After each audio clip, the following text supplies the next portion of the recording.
That is so awesome. I guess I didn't realize the kind of what went into this kind of model truck, and just the availability of parts, and it's easy to build in a sense. So, Right. kind of explain that a little bit. Yeah, so these trucks are rare. They only made them 3 years. So if a lot of people don't really understand what a unibody is, and in most trucks they have that kind of split between the cab and the bed. Right. Well, this is all one piece. So not only was it difficult like throughout the build process, like just to move it around, like we had to create kind of this custom dolly to like move it everywhere that we went. And so, and then too, just availability of parts. Most of these trucks, when you get them and you find them, they're completely rotted out. So to build this truck, I basically took 4 trucks and made 1 truck.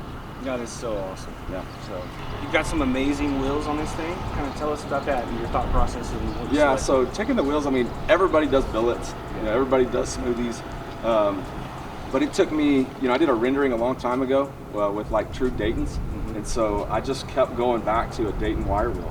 You know, it's not really the era. You know, some of those are really probably like the 30s and the 40s.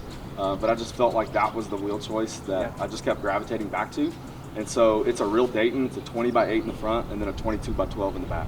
I think that is so unique. It just adds to that complex of this truck, man. It's just so beautiful, everything y'all have done with this. Kind of go through the interior with me a little bit. Tell us about the idea was just to kind of create a very classic, timeless look. You know, black and red. Like, how do you go wrong with those 2 colors? Right. Brian with Audio EFX pretty much did all the interior. Okay. And then we had, the seat was upholstered by Joe with Montelongos. But it's all classic instrument gauges, custom fiberglass dash, custom headliner. There's just, you know, there's period correct things, but the idea was just to try to make it as classic and timeless as possible. Is there any part of this truck that you didn't touch? No. It's pretty much, there's not an old bolt on it, you know, everything's pretty much brand new. That's so amazing.